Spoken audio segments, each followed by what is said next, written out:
or this, or train to failure or don't train to failure. Failure. Failure. Failure. Failure. Failure. Failure. Failure. Failure. Failure. Failure. You have to achieve.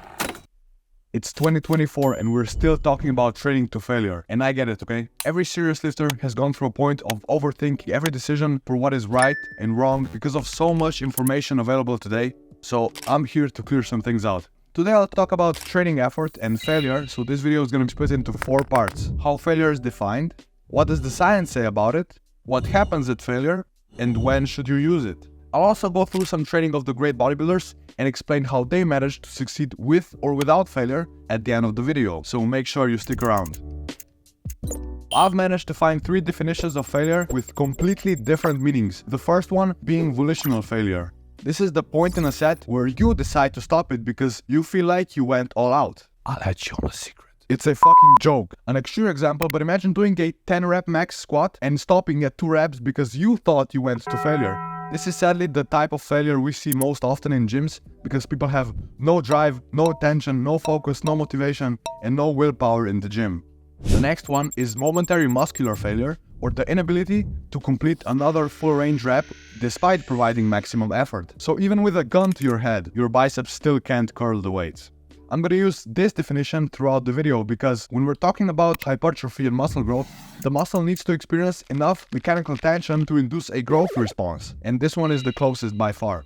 I can already hear the keyboard warriors typing, well, what about technical failure? Sure, let's define it as the inability to complete another rep with good form. However, on complex movements that require coordination and stability, like squats and deadlifts, not many people actually go close enough to failure for it to matter. Say you're doing a 10 rep max squat again, but your form starts falling apart after the 5th rep, so you rack the bar.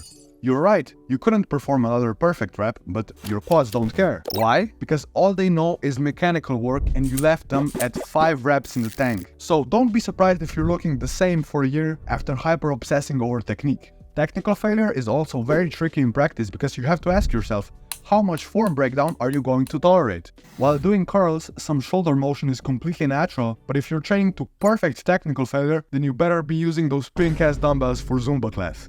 There is one caveat for training experience because an advanced trainee will be able to move the points of muscular and technical failure closer together by maintaining good form throughout the set even when it gets hard. So next time you see a study with untrained lifters performing squats to technical failure, you can definitely question the findings.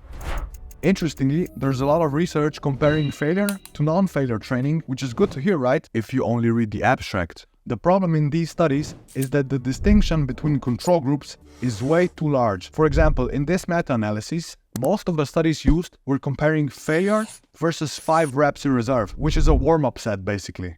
The reason behind this design is that the target groups were athletes, not bodybuilders, which makes sense actually, because if I were to train sprinting or any other sport, I wouldn't want to kill myself in the gym the day before.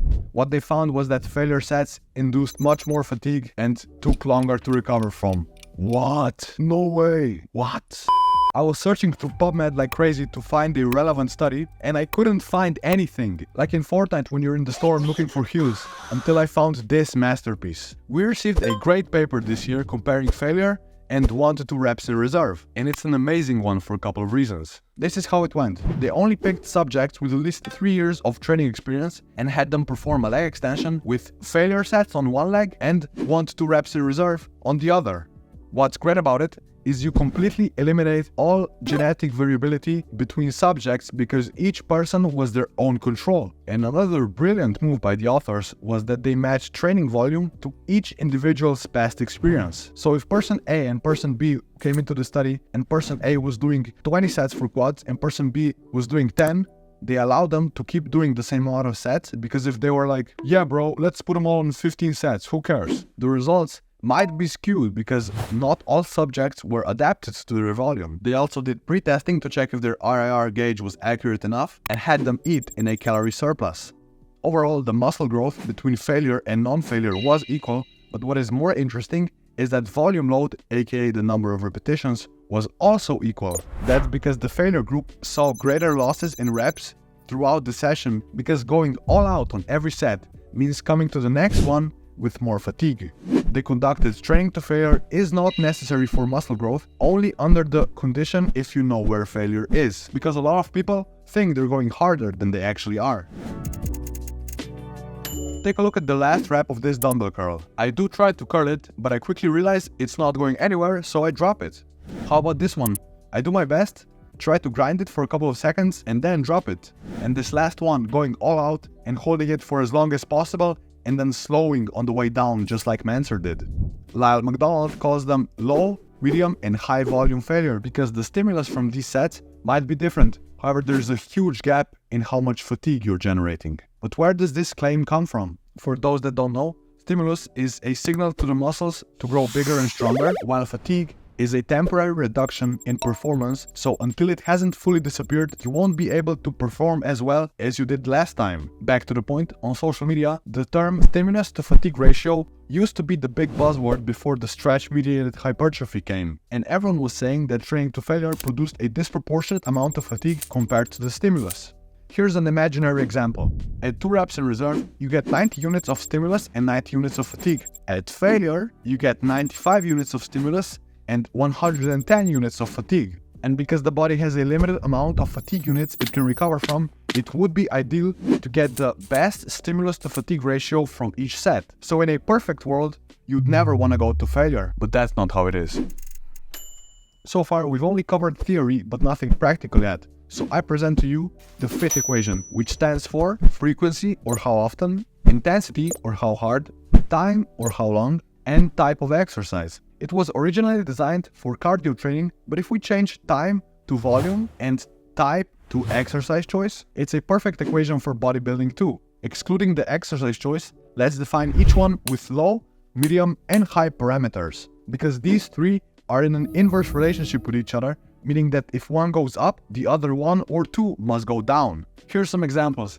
If someone comes to me and says, look man, I've got about 50 minutes to spend at this narcissistic hole, so how do I train? This person would see the best progress if they took every set to failure because their volume was so low, and vice versa. If someone wants to do 20 sets per muscle group, I'll prescribe a lower intensity. Now let's add frequency to the equation. Want to raise the volume? Drop the intensity, frequency, or both. Don't want to be in the gym for 6 days a week? Raise the volume or intensity each remaining session. The same goes for the in-session design. I want you to take a look at this chest day. Starting off with the bench, and because of its technical and safety component, we're staying further away from failure, so doing more sets. Moving on to machine press, where intensity and volume are somewhere in the middle, and finishing with the fly, going all out, so you're only doing 2 sets. Exercise type is also important because the amount of squat sets you can do in a workout is much lower than the amount of bicep curl sets. And the same goes for rest intervals. If you cut them short, you're gonna need more sets.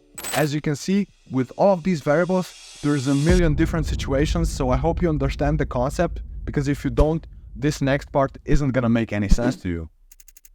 Let's look at some training of the great bodybuilders and see how the FIT equation applies. So why not start with the GOAT himself, Arnold. He was hitting every body part once a week with crazy high volumes, and he didn't train all the way to failure, so I'd give him a medium intensity. How about Dorian Yates, influenced by Mike Mansour? He also had once per week frequency with low volumes but very high intensity. I'd give him the medium volume failure, where he would grind out some reps with a spotter and then drop it. Now we've got Arthur Jones, the pioneer of HIT, who trained at moderate frequencies, moderate volume, and a high intensity. He shows very well that there aren't just high-low absolutes in training. Let's go to a lesser known example of Dante Trudel with dog crap. He was doing low volume with low to moderate frequency and crazy high intensities with drop sets and partial reps beyond failure. So to wrap this up, here are the key takeaways. Training to failure is appropriate or required when training volume is low by choice or necessity, at a final set of an exercise or at the end of the workout to learn what failure actually is, and as an occasional test to see if you're a pussy. On the other hand, you should definitely avoid failure when choosing higher volumes, choosing higher frequencies, and on complex exercises that are very technique demanding. If you made it to here, I just want to say thanks for watching, and let me know down in the comments what video I should do next. And until then, catch me on Brawl Stars. See you guys.